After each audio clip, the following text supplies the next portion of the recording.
Paper 156. The Sojourn at Tyre and Sidon.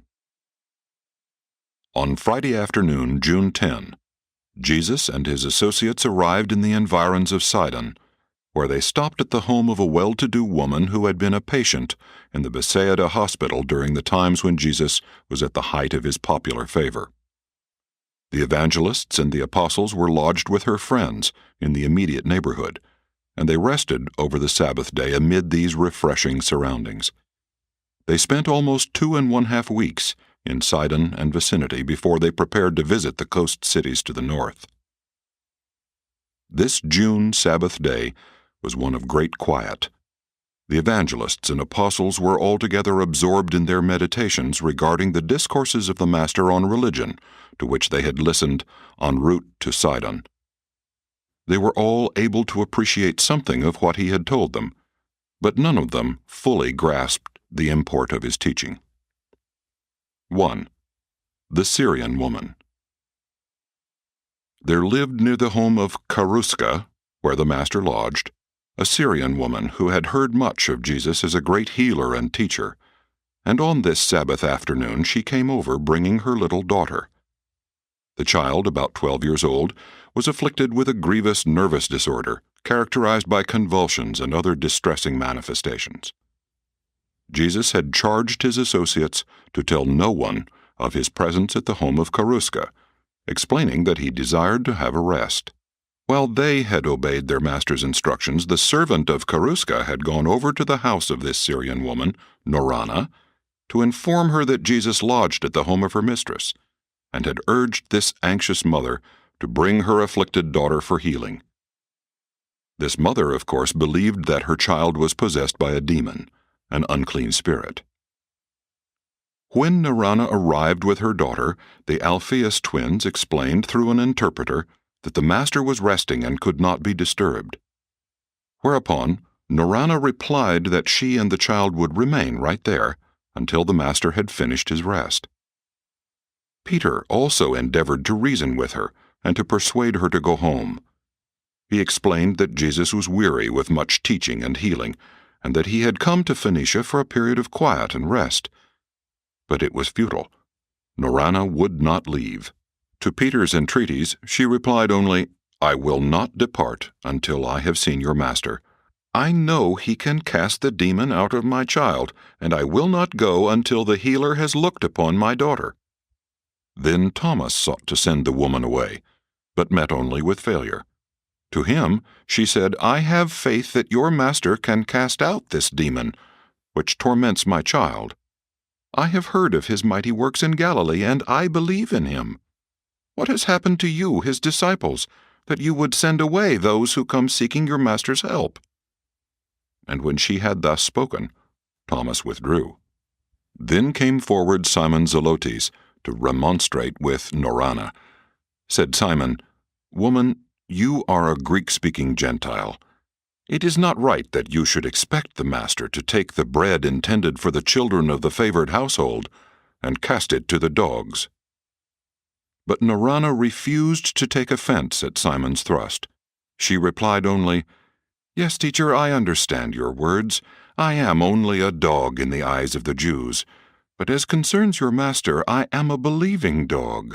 I am determined that he shall see my daughter, for I am persuaded that if he shall but look upon her, he will heal her. And even you, my good man, would not dare to deprive the dogs of the privilege of obtaining the crumbs which chance to fall from the children's table." At just this time, the little girl was seized with a violent convulsion before them all, and the mother cried out, "There! You can see that my child is possessed by an evil spirit. If our need does not impress you, it would appeal to your Master, who I have been told loves all men and dares even to heal the Gentiles when they believe. You are not worthy to be his disciples. I will not go until my child has been cured." Jesus, who had heard all of this conversation through an open window, now came outside, much to their surprise, and said, "O woman, great is your faith, so great that I cannot withhold that which you desire. Go your way in peace. Your daughter already has been made whole." And the little girl was well from that hour. As Urantia and the child took leave, Jesus entreated them to tell no one of this occurrence. And while his associates did comply with this request, the mother and the child ceased not to proclaim the fact of the little girl's healing throughout all the countryside, and even in Sidon, so much so that Jesus found it advisable to change his lodgings within a few days. The next day, as Jesus taught his apostles, commenting on the cure of the daughter of the Syrian woman, he said, "And so it has been all the way along. You see for yourselves how the Gentiles are able to exercise saving faith in the teachings of the gospel of the kingdom of heaven. Verily, verily, I tell you, that the Father's kingdom shall be taken by the Gentiles, if the children of Abraham are not minded to show faith enough to enter therein." 2. Teaching in Sidon. In entering Sidon, Jesus and his associates passed over a bridge, the first one many of them had ever seen. As they walked over this bridge, Jesus, among other things, said, "This world is only a bridge. You may pass over it, but you should not think to build a dwelling place upon it." As the 24 began their labors in Sidon, Jesus went to stay in a home just north of the city, the house of Justa and her mother Bernice. Jesus taught the 24 each morning at the home of Justa, and they went abroad in Sidon to teach and preach during the afternoons and evenings.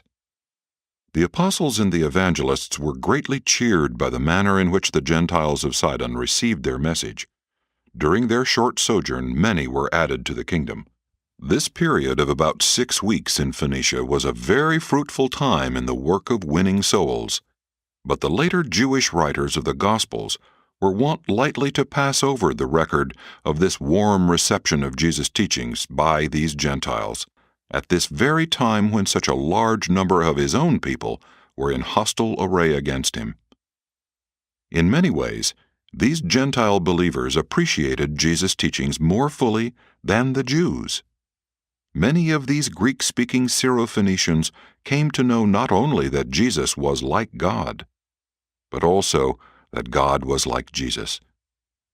These so-called heathen achieved a good understanding of the Master's teachings about the uniformity of the laws of this world and the entire universe.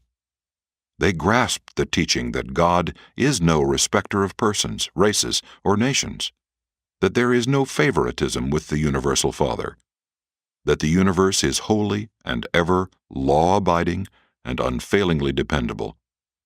These Gentiles were not afraid of Jesus. They dared to accept his message. All down through the ages, men have not been unable to comprehend Jesus. They have been afraid to. Jesus made it clear to the 24 that he had not fled from Galilee because he lacked courage to confront his enemies. They comprehended that he was not yet ready for an open clash with established religion, and that he did not seek to become a martyr. It was during one of these conferences at the home of Justa that the Master first told his disciples that, "Even though heaven and earth shall pass away, my words of truth shall not." The theme of Jesus' instructions during the sojourn at Sidon was spiritual progression. He told them they could not stand still. They must go forward in righteousness or retrogress into evil and sin. He admonished them to forget those things which are in the past while you push forward to embrace the greater realities of the kingdom.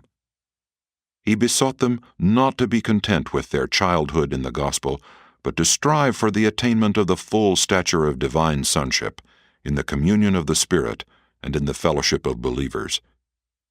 Said Jesus, "My disciples must not only cease to do evil, but learn to do well. You must not only be cleansed from all conscious sin, but you must refuse to harbor even the feelings of guilt. If you confess your sins, they are forgiven. Therefore must you maintain a conscience void of offense." Jesus greatly enjoyed the keen sense of humor which these Gentiles exhibited. It was the sense of humor displayed by Urantia, the Syrian woman, as well as her great and persistent faith, that so touched the Master's heart and appealed to his mercy. Jesus greatly regretted that his people, the Jews, were so lacking in humor.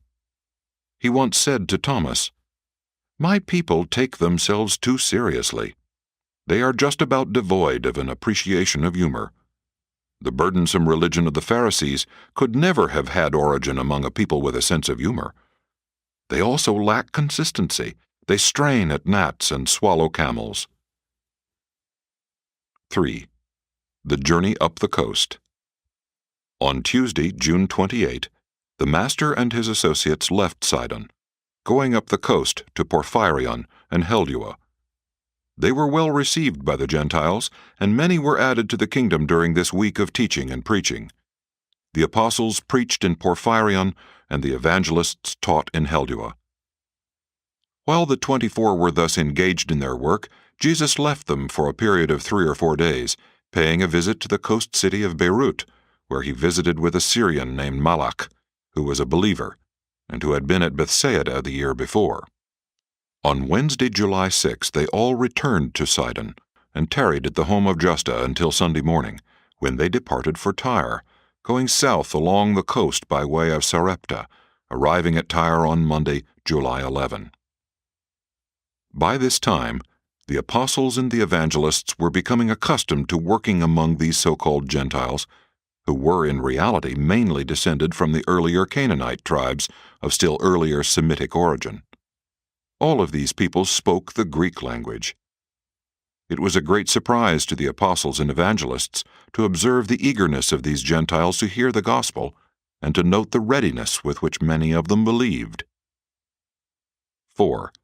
At Tyre. From July 11 to July 24 they taught in Tyre. Each of the apostles took with him one of the evangelists, and thus 2 and 2 they taught and preached in all parts of Tyre and its environs. The polyglot population of this busy seaport heard them gladly, and many were baptized into the outward fellowship of the kingdom. Jesus maintained his headquarters at the home of a Jew named Joseph, a believer, who lived 3 or 4 miles south of Tyre, not far from the tomb of Hiram, who had been king of the city-state of Tyre during the times of David and Solomon. Daily, for this period of 2 weeks, the apostles and evangelists entered Tyre by way of Alexander's Mole to conduct small meetings, and each night most of them would return to the encampment at Joseph's house south of the city. Every day, believers came out from the city to talk with Jesus at his resting place. The Master spoke in Tyre only once, on the afternoon of July 20, when he taught the believers concerning the Father's love for all mankind, and about the mission of the Son to reveal the Father to all races of men. There was such an interest in the gospel of the kingdom among these Gentiles that on this occasion the doors of the Melkarth temple were opened to him, and it is interesting to record that in subsequent years a Christian church was built on the very site of this ancient temple. Many of the leaders in the manufacture of Tyrian purple, the dye that made Tyre and Sidon famous the world over, and which contributed so much to their worldwide commerce and consequent enrichment, believed in the kingdom. When, shortly thereafter, the supply of the sea animals, which were the source of this dye, began to diminish, these dye-makers went forth in search of new habitats of these shellfish, and thus, migrating to the ends of the earth, they carried with them the message of the fatherhood of God and the brotherhood of man, the gospel of the kingdom. 5. Jesus teaching at Tyre. On this Wednesday afternoon, in the course of his address, Jesus first told his followers the story of the white lily, which rears its pure and snowy head high into the sunshine, while its roots are grounded in the slime and muck of the darkened soil beneath. Likewise, said he, mortal man, while he has his roots of origin and being in the animal soil of human nature, can by faith raise his spiritual nature up into the sunlight of heavenly truth, and actually bear the noble fruits of the Spirit. It was during this same sermon that Jesus made use of his first and only parable having to do with his own trade, carpentry. In the course of his admonition to build well the foundations for the growth of a noble character of spiritual endowments, he said, "In order to yield the fruits of the Spirit, you must be born of the Spirit. You must be taught by the Spirit and be led by the Spirit if you would live the Spirit-filled life among your fellows. But do not make the mistake of the foolish carpenter who wastes valuable time squaring, measuring, and smoothing his worm-eaten and inwardly rotting timber. And then, when he has thus bestowed all of his labor upon the unsound beam, must reject it as unfit to enter into the foundations of the building which he would construct to withstand the assaults of time and storm. Let every man make sure that the intellectual and moral foundations of character are such as will adequately support the superstructure of the enlarging and ennobling spiritual nature, which is thus to transform the mortal mind, and then, in association with that recreated mind, is to achieve the evolvement of the soul of immortal destiny. Your spirit nature, the jointly created soul, is a living growth, but the mind and morals of the individual are the soil from which these higher manifestations of human development and divine destiny must spring. The soil of the evolving soul is human and material, but the destiny of this combined creature of mind and spirit is spiritual and divine. On the evening of this same day, Nathanael asked Jesus, "Master, why do we pray that God will lead us not into temptation, when we well know from your revelation of the Father that he never does such things?" Jesus answered Nathanael, "It is not strange that you ask such questions, seeing that you are beginning to know the Father as I know him, and not as the early Hebrew prophets so dimly saw him.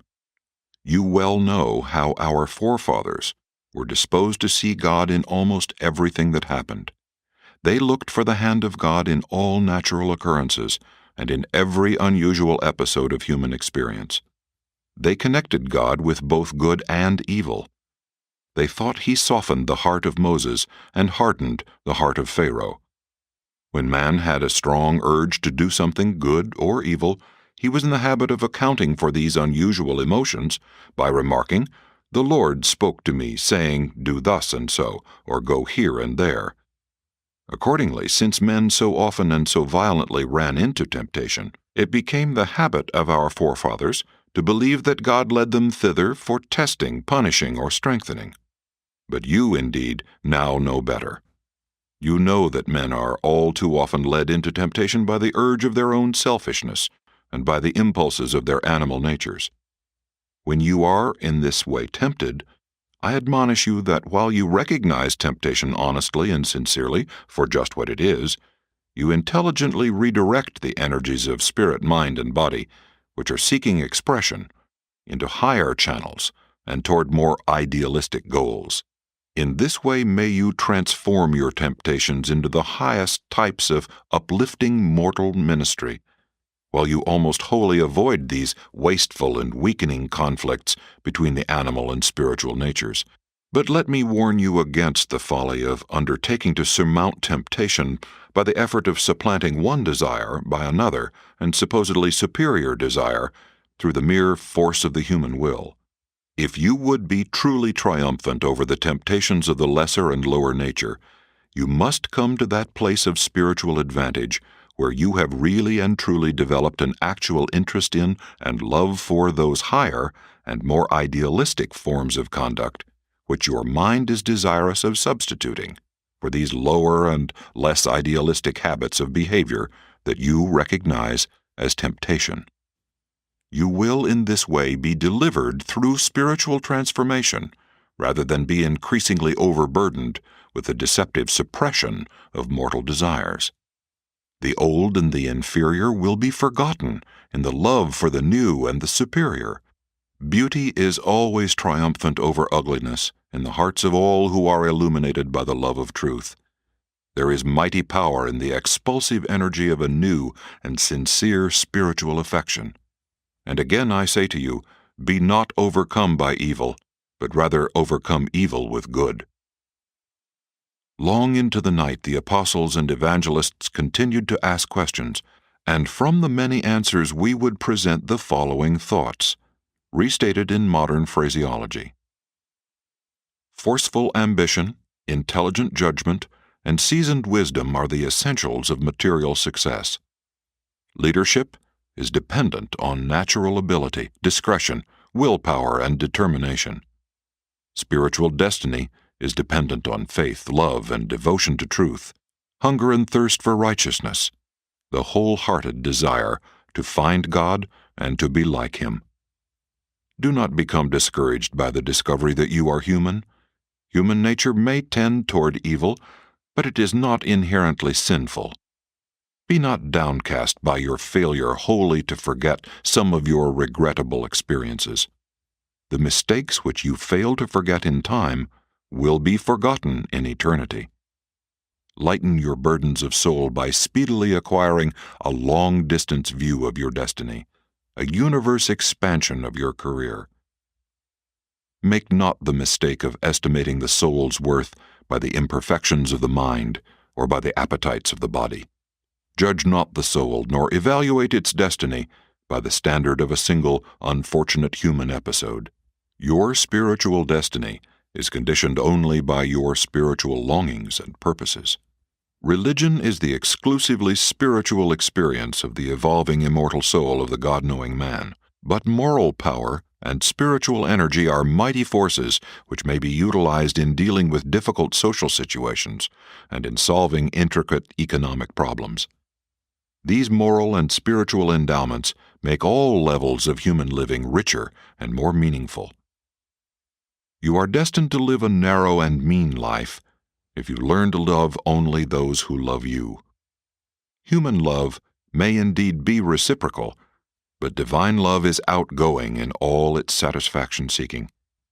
The less of love in any creature's nature, the greater the love need, and the more does divine love seek to satisfy such need.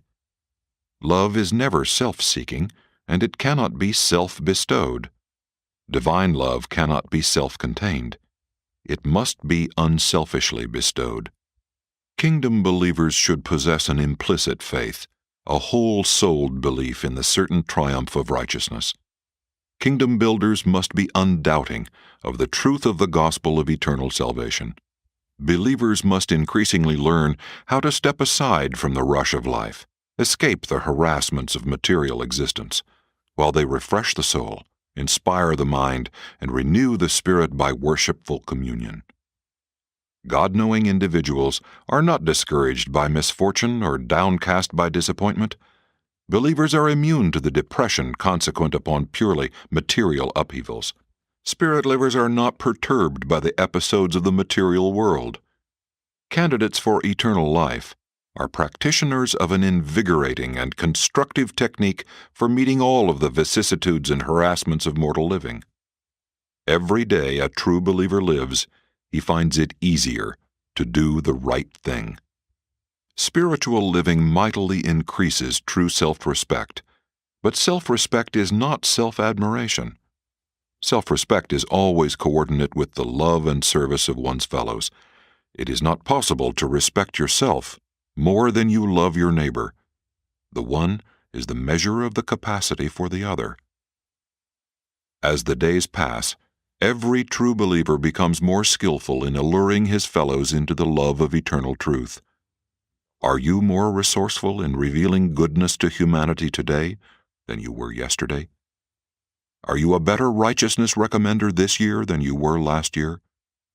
Are you becoming increasingly artistic in your technique of leading hungry souls into the spiritual kingdom? Are your ideals sufficiently high to ensure your eternal salvation, while your ideas are so practical as to render you a useful citizen to function on earth in association with your mortal fellows? In the spirit, your citizenship is in heaven. In the flesh, you are still citizens of the earth kingdoms. Render to the Caesars the things which are material, and to God those which are spiritual. The measure of the spiritual capacity of the evolving soul is your faith in truth and your love for man. But the measure of your human strength of character is your ability to resist the holding of grudges and your capacity to withstand brooding in the face of deep sorrow. Defeat is the true mirror in which you may honestly view your real self. As you grow older in years and more experienced in the affairs of the kingdom, are you becoming more tactful in dealing with troublesome mortals and more tolerant in living with stubborn associates? Tact is the fulcrum of social leverage, and tolerance is the earmark of a great soul. If you possess these rare and charming gifts, as the days pass you will become more alert and expert in your worthy efforts to avoid all unnecessary social misunderstandings. Such wise souls are able to avoid much of the trouble which is certain to be the portion of all who suffer from lack of emotional adjustment, those who refuse to grow up, and those who refuse to grow old gracefully. Avoid dishonesty and unfairness in all your efforts to preach truth and proclaim the gospel. Seek no unearned recognition, and crave no undeserved sympathy. Love, freely receive from both divine and human sources regardless of your deserts, and love freely in return. But in all other things related to honor and adulation, seek only that which honestly belongs to you. The God-conscious mortal is certain of salvation. He is unafraid of life. He is honest and consistent. He knows how bravely to endure unavoidable suffering. He is uncomplaining when faced by inescapable hardship. The true believer does not grow weary in well-doing just because he is thwarted. Difficulty whets the ardor of the truth lover, while obstacles only challenge the exertions of the undaunted kingdom builder.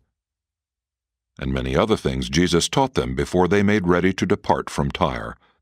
The day before Jesus left Tyre for the return to the region of the Sea of Galilee, he called his associates together and directed the 12 evangelists to go back by a route different from that which he and the 12 apostles were to take. And after the evangelists here left Jesus, they were never again so intimately associated with him. 6. The return from Phoenicia. About noon on Sunday, July 24, Jesus and the 12 left the home of Joseph, south of Tyre, going down the coast to Ptolemais. Here they tarried for a day, speaking words of comfort to the company of believers resident there. Peter preached to them on the evening of July 25. On Tuesday they left Ptolemais, going east inland to near Jotapata, by way of the Tiberias road. Wednesday they stopped at Jotapata and instructed the believers further in the things of the kingdom. Thursday they left Jotapata, going north on the Nazareth-Mount Lebanon trail to the village of Zebulun, by way of Ramah. They held meetings at Ramah on Friday and remained over the Sabbath. They reached Zebulun on Sunday the 31st, holding a meeting that evening and departing the next morning.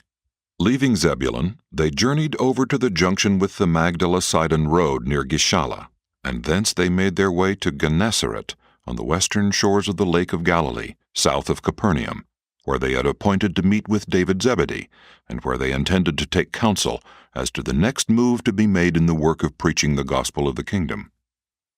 During a brief conference with David, they learned that many leaders were then gathered together on the opposite side of the lake near Caressa, and accordingly, that very evening a boat took them across.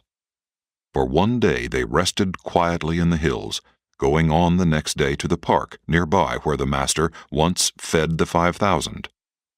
Here they rested for 3 days and held daily conferences, which were attended by about 50 men and women, the remnants of the once numerous company of believers resident in Capernaum and its environs. While Jesus was absent from Capernaum and Galilee, the period of the Phoenician sojourn, his enemies reckoned that the whole movement had been broken up, and concluded that Jesus' haste in withdrawing indicated he was so thoroughly frightened that he would not likely ever return to bother them. All active opposition to his teachings had about subsided. The believers were beginning to hold public meetings once more, and there was occurring a gradual but effective consolidation of the tried and true survivors of the great sifting through which the gospel believers had just passed. Philip, the brother of Herod, had become a half-hearted believer in Jesus, and sent word that the Master was free to live and work in his domains. The mandate to close the synagogues of all Jewry to the teachings of Jesus and all his followers had worked adversely upon the scribes and Pharisees. Immediately upon Jesus removing himself as an object of controversy, there occurred a reaction among the entire Jewish people. There was general resentment against the Pharisees and the Sanhedrin leaders at Jerusalem. Many of the rulers of the synagogues began surreptitiously to open their synagogues to Abner and his associates, claiming that these teachers were followers of John and not disciples of Jesus.